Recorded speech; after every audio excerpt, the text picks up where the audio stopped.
Sir விஷாலுக்கு உடம்பு சரியில்லை அப்படின்னு சொல்லி யூடியூப்லலாம் ரொம்ப இது வரும்போது நிறைய பேர் வந்து உங்களை குற்றம் சாட்டினாங்க.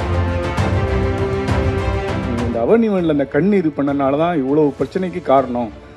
பாலா சார் தொடங்கி வச்சது தான் அவர் இந்த அளவுக்கு உடல்நிலைக்கு எடுத்துருக்குங்க. அதுக்கு என்ன பதில் சொல்லுவாங்க?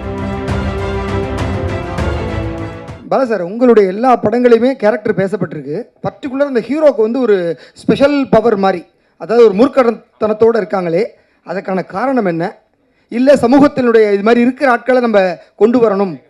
இல்லை, அதர்வா நடித்த பரதேசியில் வந்து ரொம்ப அப்பாவே தானே வர்றான். எல்லா கேரக்டரும் அப்படி இருக்கிறது இல்லையே. அதில் கூட பார்த்தீங்கன்னா ஒரு அகோரி மாதிரி அதர்வா நடித்தது நான் சொல்கிறேன் பரதேசி. நன்றி சார், நன்றி சார். பொங்கலுக்கு வெளிவந்த படத்துல விஷாலோட படமும் பயங்கரமா ஹிட் ஆயிருக்கு. ஸோ விஷாலுக்கு ஏதாவது மெசேஜ் சொல்றீங்களா? வாழ்த்துக்கள் சார்.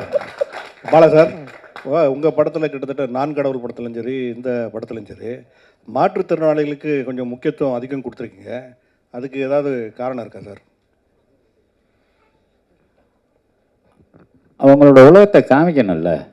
சும்மா பார்த்துட்டு கண்ணை மூடிக்கிட்டு ஐயோ இன்னும் அப்படி இருக்காங்க, ரொம்ப அழுகாக இருக்காங்க அப்படின்னு நம்ம பார்த்துட்டு ஒதுங்கி போகக்கூடாது. அவங்களோட உலகத்தை காமிக்கணும். அவங்களுக்குள்ள நம்ம வாழ்கிறாங்க, நமக்குள்ளே தானே அவங்களும் வாழ்கிறாங்க, நம்மளை நம்பி தானே அவங்களும் வாழ்கிறாங்க. ஸோ அதை காமிக்க வேண்டியது நம்மளோட கடமை தானே. சார் விஷாலுக்கு உடம்பு சரியில்லை அப்படின்னு சொல்லி யூடியூப்லலாம் ரொம்ப இது வரும்போது நிறைய பேர் வந்து உங்களை குற்றம் சாட்டினாங்க. நீங்கள் இந்த அவனிவனில் அந்த கண் இது பண்ணனால தான் இவ்வளோ பிரச்சனைக்கு காரணம். பாலா சார் தொடங்கி வச்சது தான் அவர் இந்த அளவுக்கு உடல்நிலைக்கு எடுத்துருக்குங்க. அதுக்கு என்ன பதில் சொல்லுவாங்க? இது நான் என்ன பதில் சொல்கிறது? டாக்டர் சர்டிஃபிகேட் என்ன வாங்கி கொடுக்கலாம். அது எப்படி கண்ணை யாரோ என்கிட்ட சொன்னாங்கப்பா, நான் பார்க்கல, கண்ணை வச்சு பிடிச்சி தச்சிட்டேன் அப்படின்னு. அது எப்படியா கண்ணை பிடிச்சி தைக்க முடியும்? இதெல்லாம் வந்து அவங்களுக்கு தோன்றதா பேசுகிறாங்க. அதெல்லாம் நம்ம கண்டுக்கிற வேண்டியதில்லை.